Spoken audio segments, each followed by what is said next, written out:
En el crudo amanecer de un día de marzo del año 270 a.C., los guardias del Palacio de Alejandría encontraron un cuerpo flotando en las aguas perfumadas del estanque real. Era una mujer joven, de apenas 46 años, pero su rostro llevaba grabadas las huellas de décadas de horror. Sus manos, que una vez sostuvieron cetros dorados, ahora se aferraban a un papiro empapado donde había escrito una verdad que el mundo no estaba preparado para escuchar.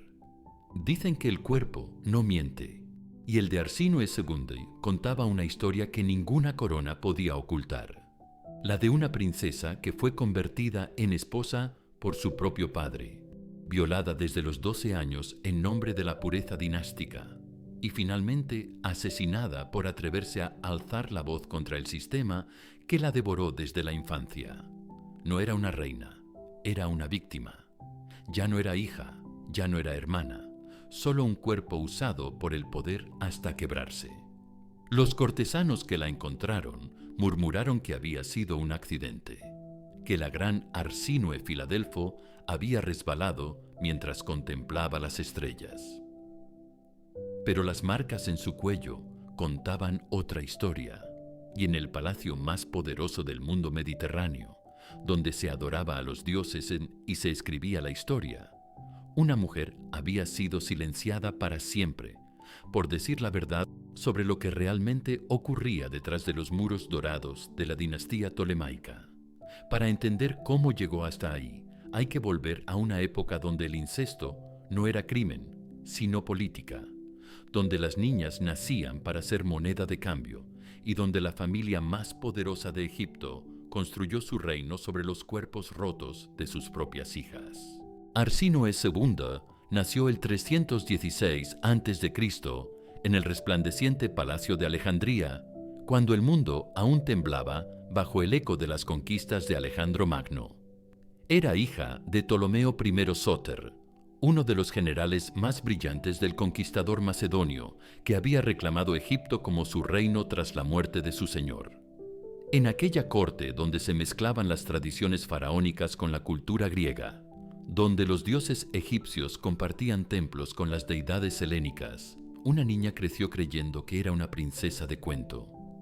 Su padre la mimaba, le regalaba joyas traídas de Nubia, le enseñaba a leer jeroglíficos y le prometía que algún día sería la mujer más poderosa del mundo conocido. Su madre, Berenice I, la vestía con las sedas más finas y le hablaba de su destino real. Los tutores le enseñaron griego, latín, matemáticas y filosofía. Era brillante, hermosa, y todos en palacio la adoraban. Pero en la dinastía tolemaica, la infancia era un espejismo. Desde pequeña, Arsínoe escuchaba susurros sobre la tradición sagrada, sobre la pureza de la sangre real, sobre matrimonios que preservarían la divinidad de la familia. No entendía qué significaba. Solo sabía que cuando la miraban, algo cambiaba en los ojos de los adultos. Una mezcla de reverencia y lástima que no sabía interpretar. Los Ptolomeos habían adoptado la costumbre egipcia del matrimonio entre hermanos, justificándola como necesidad divina. Los faraones, argumentaban, eran dioses en la tierra, y los dioses no podían mezclarse con sangre mortal. Era una mentira hermosa que ocultaba una verdad siniestra. El poder absoluto requería control absoluto, y nada controlaba más que la familia convertida en prisión. Arsínoe tenía 11 años cuando su padre comenzó a visitarla por las noches.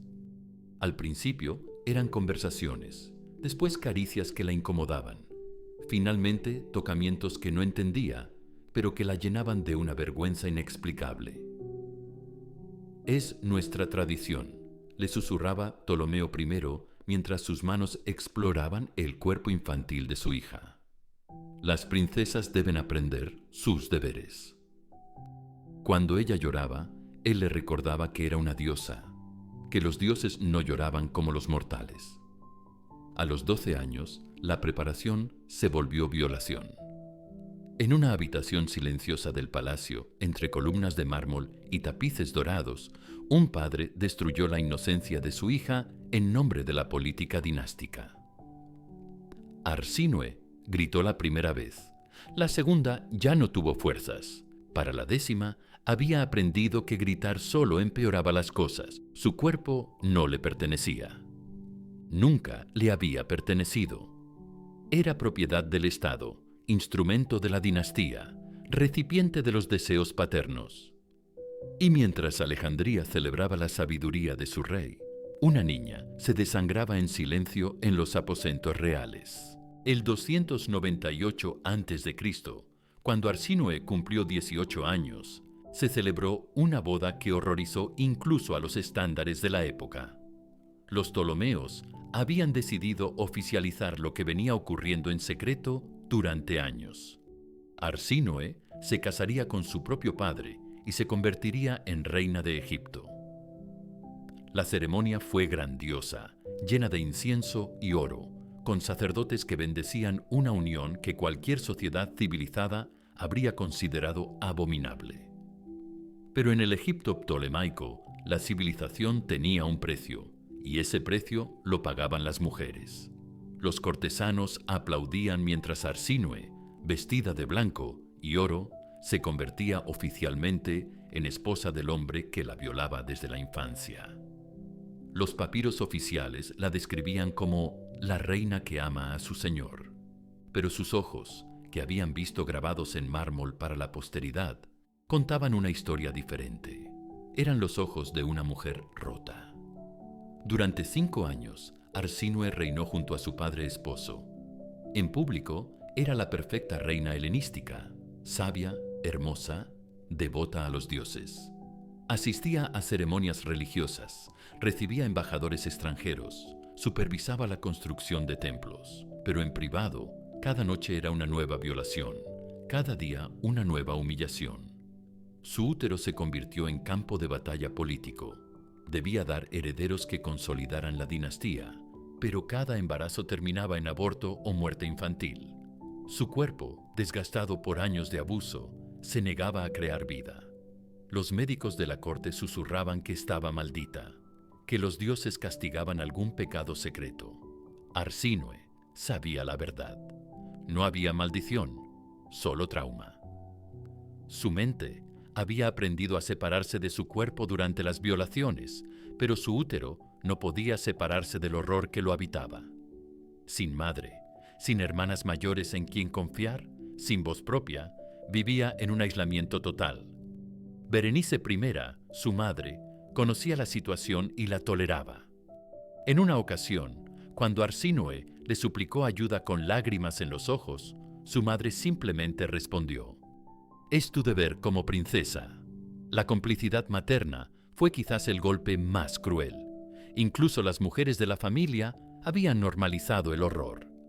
Durante esos años, Arsínoe desarrolló mecanismos de supervivencia que la mantendrían cuerda.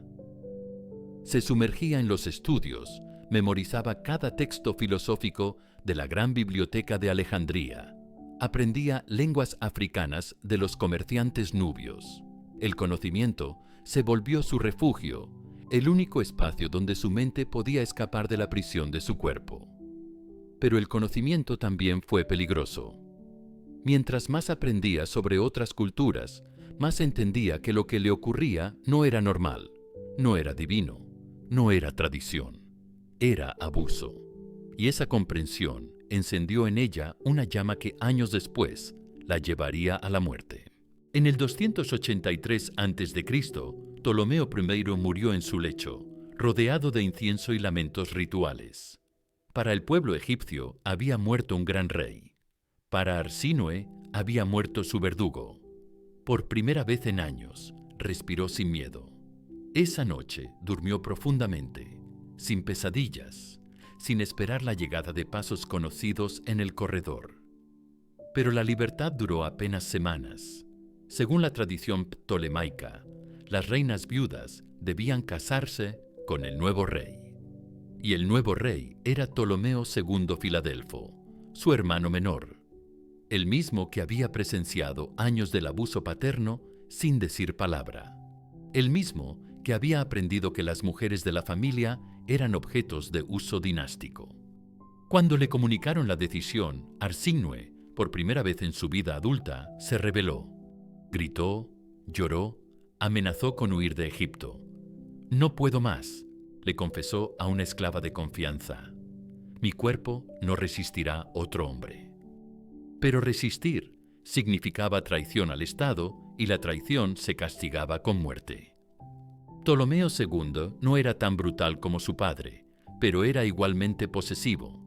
Los primeros meses del matrimonio fueron una repetición más suave del horror previo: violaciones sistemáticas, humillaciones públicas, tratamiento como objeto reproductor. Arsínoe había envejecido prematuramente. Su piel tenía arrugas que no correspondían a sus 30 años. Su cabello había perdido brillo. Sus manos temblaban constantemente. Fue entonces cuando algo se quebró definitivamente en su interior. No fue rabia ni odio, sino algo más peligroso: lucidez absoluta. Entendió que el sistema tolemaico no era sostenible, que la endogamia extrema produciría herederos cada vez más deformados, que la familia real se estaba autodestruyendo. Y decidió hacer algo que ninguna mujer tolemaica había intentado antes: documentar la verdad. En secreto comenzó a escribir, no poesía ni filosofía, sino testimonio. Describía con precisión clínica los abusos sufridos, los embarazos perdidos, las violaciones sistémicas. Guardaba los papiros en un cofre oculto, planeando algún día entregarlos a historiadores extranjeros que pudieran contar la verdad sobre la gloriosa dinastía egipcia. Su hermano esposo, mientras tanto, había comenzado una relación más tierna con una concubina griega. Arsínoe no sintió celos, sino alivio. Cada noche que él pasaba en otros brazos era una noche de tregua para su cuerpo maltratado. Pero también entendió que su utilidad política se agotaba. Una reina estéril, traumatizada y potencialmente problemática era un riesgo que la dinastía no podía permitirse. El 271 a.C., Arsínoe tomó la decisión que le costaría la vida. Durante una ceremonia religiosa en honor a Isis, cuando todo el palacio estaba presente, incluyendo embajadores extranjeros y sacerdotes de otros reinos, se levantó de su trono y habló. No gritó ni acusó dramáticamente. Simplemente contó, con voz clara y firme, lo que había vivido desde los 12 años. El silencio que siguió fue ensordecedor. Los cortesanos se miraban unos a otros sin saber cómo reaccionar. Los embajadores extranjeros tomaban notas mentales de un escándalo que podría desestabilizar el reino más rico del Mediterráneo. Y Ptolomeo II, sentado en su trono dorado, comprendió que su hermana esposa había firmado su propia sentencia de muerte. «La reina está enferma», anunció inmediatamente el rey. «Será trasladada a aposentos privados para recuperarse». Era la fórmula tradicional para aislar a miembros problemáticos de la familia real. Arsínoe no resistió cuando los guardias la escoltaron fuera del salón. Sabía que había cruzado una línea de la que no había retorno. Durante semanas permaneció confinada en una ala apartada del palacio. No era una prisión lujosa, era una antesala de la muerte. Su única compañía era una esclava anciana que le llevaba comida envenenada gradualmente. El veneno actuaba lento, debilitándola día a día sin despertar sospechas. Oficialmente, la reina sufría una enfermedad misteriosa que la consumía. Arsínoe sabía lo que estaba ocurriendo. En sus últimos días conscientes, terminó de escribir su testimonio y lo confió a la esclava anciana, suplicándole que lo enterrara en lugar seguro. «Algún día», murmuró con voz quebrada, «alguien necesitará conocer la verdad». Fue durante esas semanas agónicas cuando ocurrió algo que ni sus verdugos esperaban. Las mujeres del palacio comenzaron a murmurar. Sirvientas, concubinas, esposas de funcionarios. La confesión pública de Arsínoe había plantado una semilla de conciencia en mentes que durante generaciones habían normalizado el abuso. Por primera vez, las mujeres de la corte tolemaica hablaban entre susurros de lo innombrable. En marzo del 270 a.C., Arsínoe II fue encontrada muerta en el estanque del palacio. La versión oficial fue accidente. La reina, debilitada por la enfermedad, había resbalado mientras paseaba al amanecer. Pero las marcas en su cuello contaban otra historia, y aunque su testimonio escrito desapareció con ella, sus palabras ya habían comenzado a propagarse. El funeral fue grandioso. Ptolomeo II, consumado actor político, lloró públicamente por su amada hermana esposa. La declaró diosa póstuma, construyó templos en su honor, mandó acuñar monedas con su rostro. La llamó Arsínoe Filadelfo, la que ama a su hermano. La ironía era nauseabunda. La misma mujer que había denunciado el sistema incestuoso fue convertida en símbolo divino de ese mismo sistema. Pero la historia tiene formas extrañas de preservar la verdad. Los embajadores extranjeros que presenciaron su confesión llevaron rumores a sus propios reinos. Los historiadores griegos, siempre curiosos por los escándalos de las cortes rivales, comenzaron a anotar versiones alternativas de la tradición ptolemaica. Y las mujeres de Alejandría, inspiradas por el coraje de una reina que había preferido la muerte al silencio, empezaron a cuestionar sus propias cadenas. La dinastía tolemaica continuó durante 3 siglos más, pero algo había cambiado. Los matrimonios incestuosos siguieron, pero ya no con el aplauso unánime que antes tenían. Los historiadores posteriores comenzaron a escribir sobre las peculiaridades de los Ptolomeos, con un tono más crítico. Y aunque pasarían 2 milenios antes de que el mundo desarrollara conceptos como derechos humanos o abuso sexual infantil, la historia de Arsínoe había plantado las primeras semillas de esas ideas. Siglos después, cuando los últimos Ptolomeos murieron con Cleopatra VII, los arqueólogos encontraron en las ruinas del Palacio de Alejandría fragmentos de papiros que contaban una historia diferente a la oficial. Relatos de mujeres ptolemaicas que habían vivido el infierno detrás de las coronas doradas. Y aunque muchos de esos testimonios habían sido destruidos o censurados, suficientes sobrevivieron para que la verdad comenzara a emerger. Arsínoe II no fue la primera ni la última víctima del sistema tolemaico, pero fue la primera en encontrar su voz. En una época donde las mujeres eran propiedades de sus padres, esposos y hermanos, donde el incesto se justificaba como voluntad divina, donde el trauma se normalizaba como tradición, una mujer se atrevió a decir: esto está mal. Su muerte no fue en vano. Aunque no pudo cambiar inmediatamente el sistema que la destruyó, su testimonio se convirtió en fisura en el muro del silencio. Cada vez que una mujer ptolemaica posterior sufrió abusos similares, recordaba que una vez hubo una reina que había hablado. Cada vez que un historiador documentaba las tradiciones egipcias, tenía que lidiar con versiones contradictorias que sugerían algo más siniestro detrás de los matrimonios dinásticos. Y aún hoy, cuando arqueólogos y historiadores estudian el Egipto tolemaico, cuando desenterramos fragmentos de la vida real detrás de la propaganda dinástica, cuando entendemos que las tradiciones sagradas a menudo ocultaban sistemas de abuso, el nombre de Arsínoe II resuena como recordatorio de que la historia oficial no siempre cuenta la verdad. Esta es la historia de una princesa que se negó a ser solo víctima, de una mujer que prefirió la muerte al silencio, de una voz que resonó a través de los siglos hasta llegar a nosotros. Arsínoe II no fue solo una reina olvidada de una dinastía extinta. Fue una de las primeras mujeres en la historia en denunciar públicamente el abuso sexual sistemático, en rechazar la normalización del incesto, en exigir que su verdad fuera escuchada.